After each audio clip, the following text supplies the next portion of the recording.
Olá pessoal, tudo bom com vocês? Sejam todos muito bem-vindos a mais um vídeo de geopolítica aqui no canal. Continuaremos ao longo dos próximos dias com a série da Índia, do Japão, da Etiópia e também iniciaremos a série mais recente minha no Oriente Médio, Jordânia, Síria, Líbano, mostrando também esse aspecto das guerras dentro do Oriente Médio, mas não poderia deixar de fazer um vídeo de análise sobre o recente ataque de Israel às instalações nucleares do Irã. Eu quero com vocês, de maneira sóbria e também utilizando fatos históricos e científicos, mostrar tudo aquilo que aconteceu durante principalmente os últimos 50 anos, desde a fundação da República Islâmica do Irã, com a Revolução Islâmica de 1979, mostrar por que o ataque de Israel se deu agora e também quais as possíveis repercussões durante os próximos dias, o que isso pode representar do aspecto geopolítico em um realinhamento de forças ou até mesmo em uma escalada de um novo conflito regional bastante violento dentro do Oriente Médio. Bom, a gente não pode se esquecer que o Irã é um estado persa, não é uma nação árabe. Muitas pessoas erroneamente falam que o Irã é um país árabe só porque ele é um país muçulmano. De fato, países muçulmanos independem de uma determinada etnia. Afinal, ser muçulmano é uma religião e não uma questão étnica, né? Ao contrário do judaísmo, que muitas vezes é considerado um grupo étnico religioso. Os judeus representam tanto uma etnia quanto uma religião. No islamismo não tem isso. Nós temos islâmicos que são berberes, que são árabes, que são indonésios, de diversas etnias dentro da Indonésia, que são malaios, que são persas, que são turcos. Então é uma associação errada que as pessoas fazem. Exatamente por ser um país persa e professar na sua maior parte da população o islamismo xiita, ou seja, que segue muitas vezes a linhagem dos 12 imãs, uma história antiga que eu expliquei para vocês nos capítulos do Iraque, o Irã ele se diferencia e se coloca em uma posição antagônica aos demais países árabes, aqueles que estão ao seu entorno, o Iraque, a Síria, também temos não muito distante os países do Golfo, né, Catar, Bahrein, Emirados Árabes, Kuwait, Arábia Saudita, Jordânia, Líbano, etc.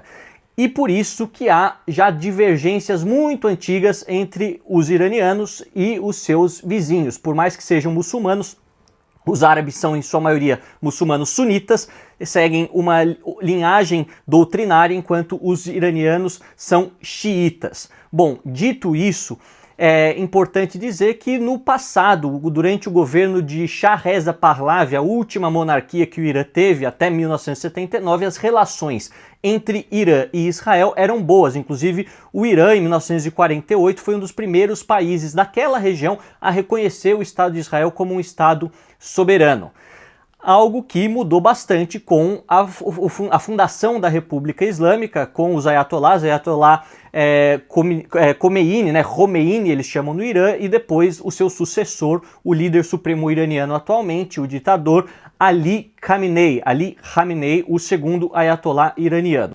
Durante estes quase 50 anos de República Islâmica, nós temos o Irã sendo um dos principais desestabilizadores de toda a região, porque o governo dos ayatolás quer exportar a sua revolução islâmica, quer que outras nações que não são necessariamente teocráticas adotem esse modelo e, sobretudo, desestabilizar os governos sunitas, principalmente financiando milícias xiitas radicais em lugares específicos. Quais são esses exemplos? O mais clássico é o Hezbollah, apoiado pelo Irã desde a década de 80 no Líbano, para representar os quase 27% de xiitas daquela região, não só atuando como um partido político, mas também atuando como um grupo terrorista, guerreando contra o Estado de Israel e também contra outras parcelas da sociedade que representem oposição ao seu projeto de poder e à sua visão religiosa.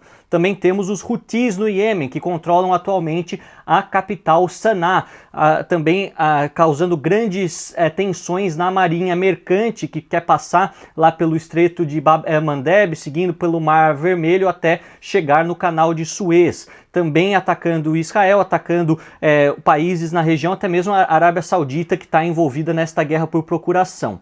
Não é xiita, mas também apoiado pelo Irã, obviamente o Hamas, envolvido nesta guerra contra Israel há muito tempo, as intifadas e mais recentemente depois do atentado terrorista de 2023, e que tem controlado a faixa de Gaza também com a sua visão radical da Sharia desde 2007. E por fim, as milícias xiitas dentro do Iraque, país vizinho, país também de maioria xiita, já falei para vocês, o Iraque com 65%. Então a gente vê que oficialmente, depois da queda de Bashar al-Assad, não temos nenhum governo constituído na região que defenda a República Islâmica e que tenha uma aliança militar formal. Ou seja, o Irã precisa dessas proxies, destes grupelhos que ele fundou, ajudou a fundar e ajudou a financiar ao longo das décadas para que a sua revolução seja exportada e principalmente um dos seus objetivos seja alcançado, a destruição do Estado de Israel.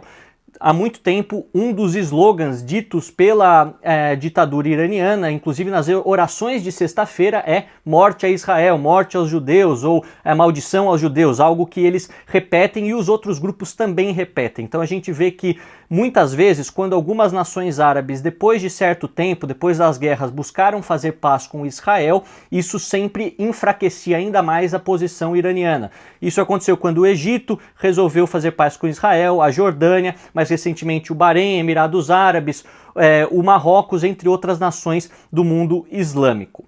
O Irã, a gente sabe que tem um programa nuclear sendo desenvolvido desde antes da República Islâmica. Um programa nuclear, como tantas outras nações, que visa poder alcançar energia através do átomo. Obviamente que nós sabemos que há patamares para o enriquecimento de urânio que determinam se vai ser utilizado para fins pacíficos e de energia para ajudar a sua população civil ou se vai ser utilizado para fins bélicos, né? O nível em que você pode chegar ao grau armamentista.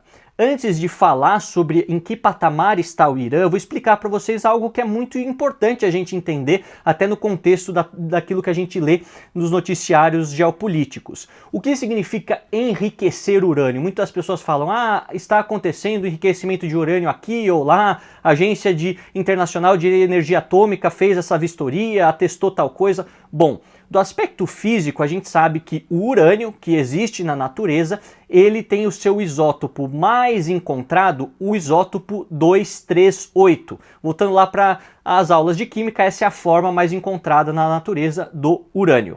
Quando a gente olha para os materiais físseis, né, aqueles que podem ser utilizados para a obtenção de altas energias, o isótopo 235 é o principal a ser utilizado. Só que este isótopo, desta forma, ele é encontrado em apenas menos de 1% na natureza, ou seja, você precisa enriquecer o urânio naturalmente, você utiliza várias centrífugas gasosas, vários processos físicos e químicos para que esta porcentagem de isótopo 235 se torne maior. Muitos falam que entre 3% e 5% dele enriquecido já é o suficiente para usinas nucleares, reatores nucleares, assim como tantos que temos no mundo, inclusive no Brasil, né, na região de Angra dos Reis. Se você enriquece acima de 20%, ele também já tem muitas outras aplicações na pesquisa.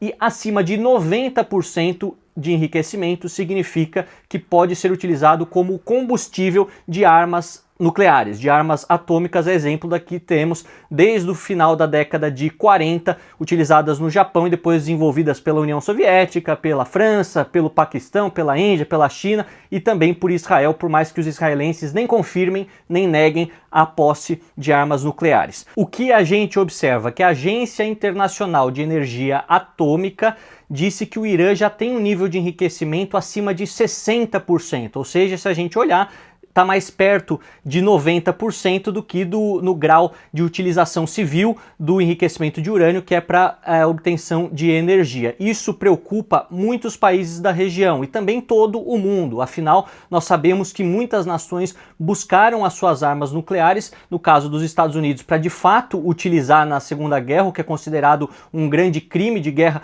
por alguns historiadores, mas pelas outras nações, pelo princípio da deterrência nuclear, ou seja, você ter ter armas nucleares para salvaguardar o seu território e poder utilizar isso como uma dissuasão para que outros países queiram atacar a sua nação, atacar o seu governo, atacar os seus cidadãos. No caso do Irã, a grande problemática é que provavelmente, caso eles alcançassem o poder da energia atômica dentro de uma arma, eles utilizariam estas armas para fins ofensivos, não apenas para fins de defesa e de dissuasão, mas também de atacar outros países, principalmente o Estado de Israel, o Estado que eles exigem a sua eliminação do mapa desde o começo da República Islâmica. Então é algo muito perigoso, porque também estamos falando de um Estado ditatorial. Quando a gente olha a distribuição das armas atômicas, pegando o conceito clássico, aí não estou julgando quão democrático é ou quão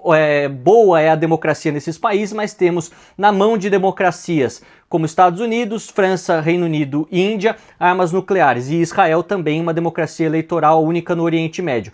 E na mão de autocracias ou ditaduras, Paquistão, Coreia do Norte, China e Rússia. Caso o Irã alcançasse uma arma nuclear, então ia estar num grau de paridade, e isso é sempre muito complexo, principalmente quando a gente vê o eixo das ditaduras se realinhando neste momento de novas guerras. De acordo com a inteligência israelense, os iranianos estavam apenas alguns meses de conseguir enriquecer o urânio a cerca de 90%, o que poderia configurar a obtenção oficial de armas nucleares pelo regime de Teherã.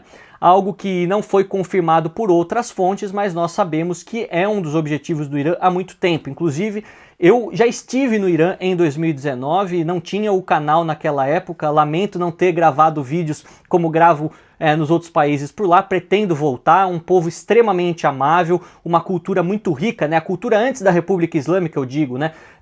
Considerando os impérios persas que passaram por lá, também a chegada do Islã xiita, muito diferente dos outros lugares, toda essa questão da arquitetura muito rica, mas infelizmente é um dos governos mais tirânicos que eu já pude vivenciar enquanto viajante. Lá é proibido para as mulheres andarem com outras roupas, a gente sabe que a polícia da moral ela abusa inclusive fisicamente dos seus cidadãos, não se pode tocar música. Eu lembro que eu estava numa sexta-feira lá durante a noite em Isfahan, o pessoal tocando uma espécie de tambor, músicas folclóricas muito bonitas, não bastou 5 minutos, veio a polícia da moral, confiscou os instrumentos e fez com que todo mundo saísse, ou seja, é impossível você ser feliz, demonstrações de felicidade genuína são proibidas no Irã, além de todo o seu financiamento de múltiplas décadas ao terrorismo internacional que vitimou milhares de pessoas em várias guerras e que causa grande instabilidade em todo o mundo. Então,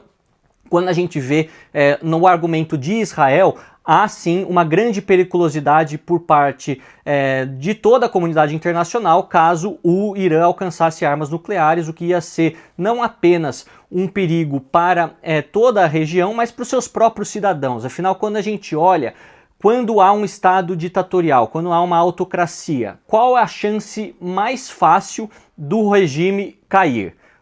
Quando nós temos as Forças Armadas se voltando contra este determinado regime, contra essa determinada liderança. Todavia, quando um Estado se nucleariza, quando ele alcança o poder do átomo, é muito pouco provável que o regime venha a cair. Exemplo do que aconteceu no Paquistão. No Paquistão não é apenas um líder, mas aquela constituição também extremamente anti-mulher, anti-minorias, extremamente radical na Sharia, se perpetua há muitas décadas. Na Coreia do Norte, a dinastia da família Kim, que era contestada, havia possibilidade, alguns falavam, de cair a ditadura, até a unificação das Coreias, etc., agora é quase impossível, sendo a Coreia do Norte também um Estado nuclear. E o mesmo vale para a Rússia e para a China, mas que nos seus aspectos de posses de armas nucleares já tem há muito tempo e utilizam no princípio da deterrência, algo que é legítimo do ponto de vista estratégico militar. No caso do Irã, a gente sabe que não é este o caso, é um governo extremamente tirânico, extremamente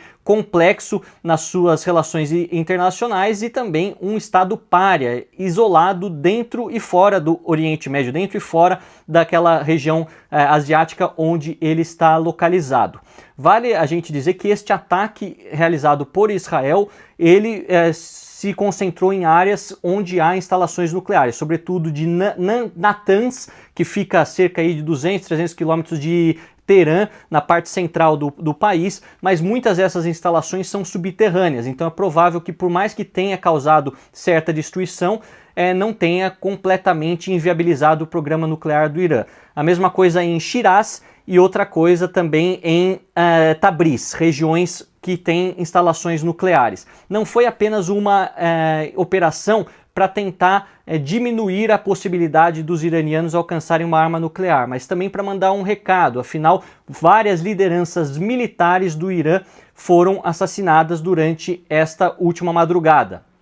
Vale fazer um parênteses e contar para vocês que o Irã não tem apenas um exército nacional, não tem apenas as forças armadas do Irã divididas entre marinha, exército, aeronáutica ou forças especiais. Nós temos, depois da fundação da República Islâmica, a fundação também da Guarda Revolucionária Islâmica, que é um exército paralelo que serve inteiramente ao governo, serve ao Estado iraniano a proteger as suas fronteiras, mas serve para a manutenção da ordem social islâmica xiita dentro do país e eliminar qualquer chance de queda do governo ou de ameaças internas ou até mesmo externas para a existência do regime dos ayatolás. Essas forças são consideradas por muitos as mais temerárias, né? As mais perigosas, principalmente se a gente considerar que eles atuam fora do Irã, financiando muitas dessas milícias, muitos desses grupos terroristas, e são considerados por alguns países como um grupo terrorista. A própria Guarda Revolucionária Iraniana é considerada como uma facção terrorista por muitos países, inclusive no próprio Oriente Médio. A Arábia Saudita considera a IRGC, assim chamada, como um grupo terrorista. No caso em questão, nós vimos que o líder principal desta organização foi morto, Hossein Salami, ele que também foi assassinado nessa última madrugada, entre outros chefes do Estado-Maior, almirantes, comandantes importantes no campo militar iraniano e que mostram a força dessas operações de inteligência de Israel que acontecem sempre de maneira surpreendente.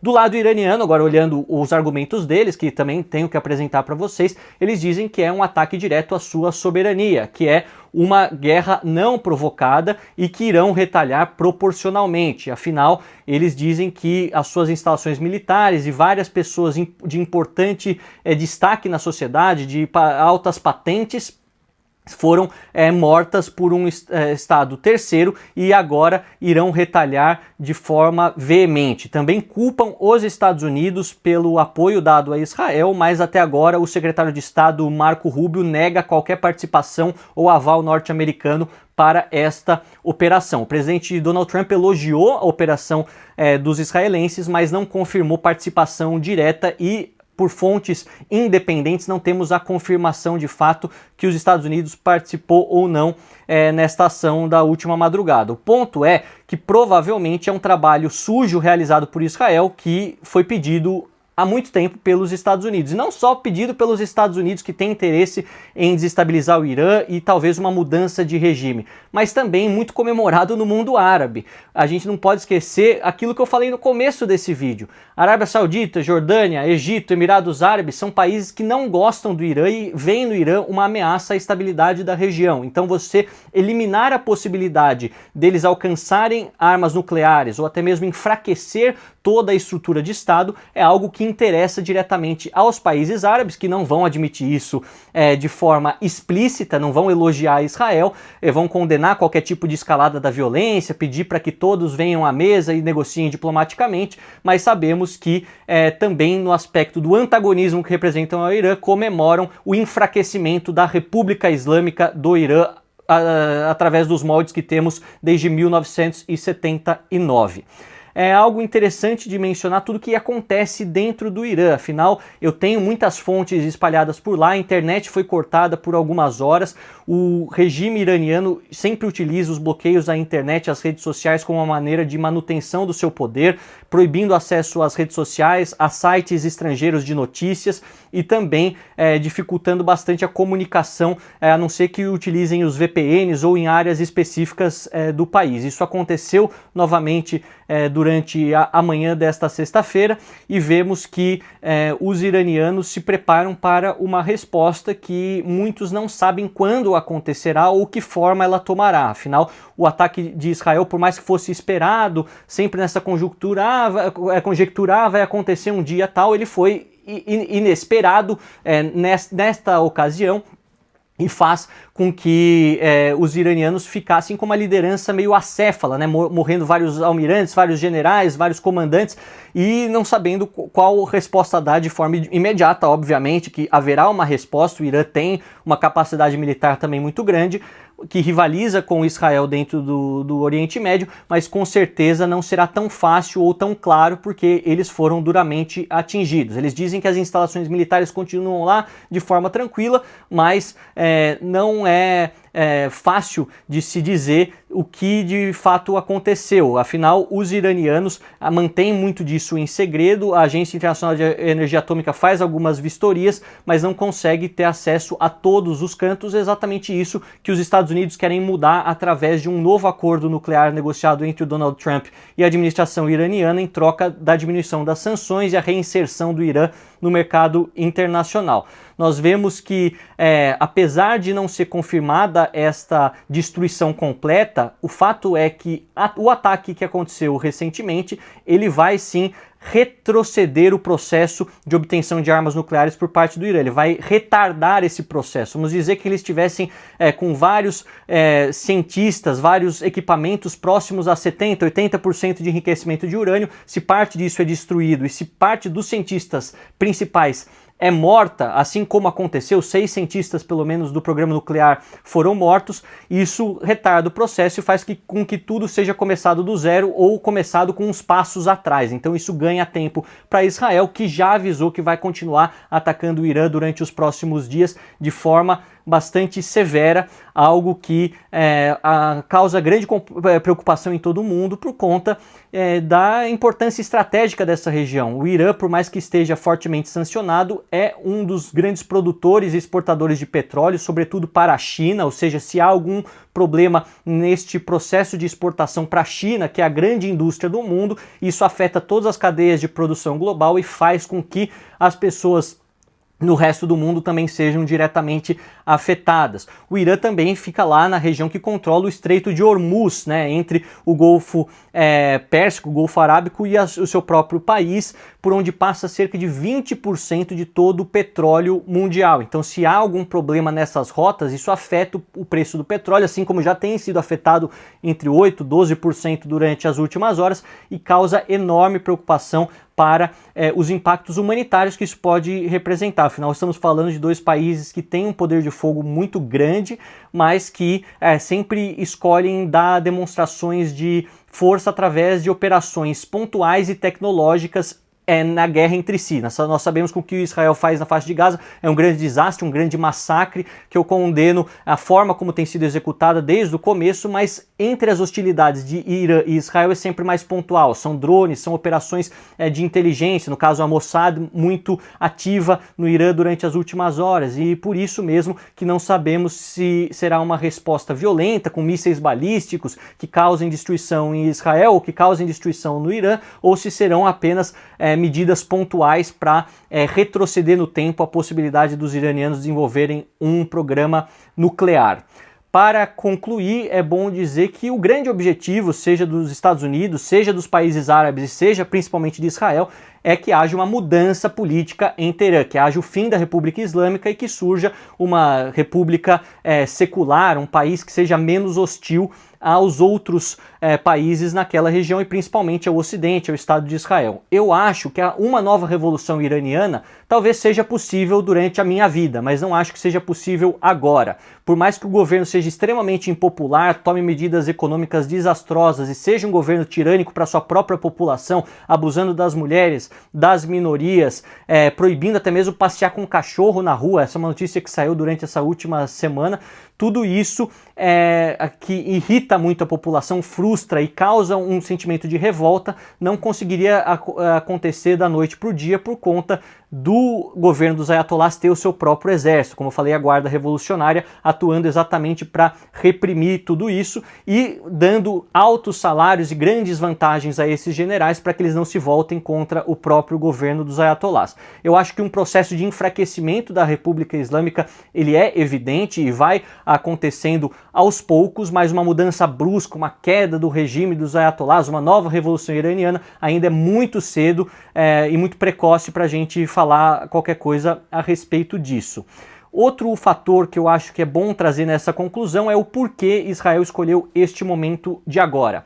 Como eu falei para vocês no começo do vídeo, o Irã sempre utilizou das suas proxies, né, os diversos grupos fundamentalistas espalhados pelo Oriente Médio para representarem a sua causa por procuração dentro do Oriente Médio e afetar o Estado de Israel. Só que grande parte dessas proxies estão enfraquecidas.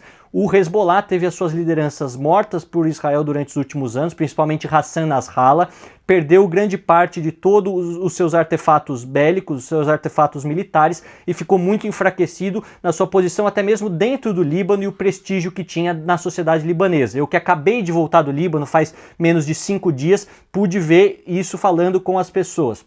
Da mesma maneira, o Hamas, por mais que continue guerreando com Israel, foi severamente danificado, severamente atingido por esta guerra e agora está recluso a algumas vielas de Gaza e também aos túneis construídos ao longo dos últimos anos. E o governo de Bashar al-Assad, que era alauíta e dava apoio formal ao Irã, não existe mais. Assad está refugiado na Rússia, um novo governo que ocupou o seu poder em Damasco de Ahmed al-Sharaa, um governo sunita, muito mais próximo aos países árabes, aos outros grupos árabes dentro do Oriente Médio, não quer saber de facilitar a vida para o Irã. Então, eles não têm a força de influência regional que tinham no passado e isso tudo mostra para Israel que talvez fosse uma janela de oportunidade para realizar essa operação, fazendo um trabalho sujo, como eu falei para vocês, mas visto como necessário não só pelo Estado israelense, mas também pelos norte-americanos e os outros países árabes que não gostam do Irã.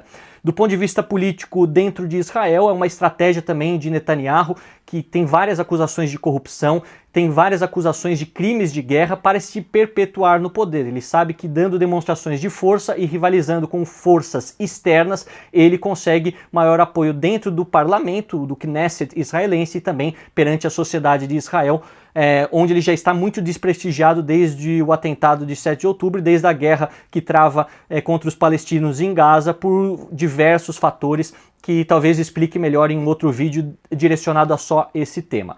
O que a gente vai ficar observando nas próximas horas? Como o Irã irá responder, como as operações israelenses vão acontecer, porque segundo o que prometeu Netanyahu, elas continuarão durante os próximos dias, como que o mercado, como a economia global vai ser influenciada através disso e o que isso pode representar no realinhamento de forças dentro do Oriente Médio, com um enfraquecimento cada vez mais evidente do Irã, por ser considerado um pária regional e um pária internacional. Obviamente que voltarei com mais informações para vocês ao longo dos próximos dias. Se vocês gostam destes vídeos, deste formato falando de geopolítica, coloque aqui nos comentários. Eu posso fazer isso de forma mais corriqueira, mas também sempre em paralelo aos vários vídeos que fazemos sobre as viagens. A todos que ficaram até o final, um forte abraço a todos. Espero que continuem acompanhando as diversas playlists e fiquem com Deus.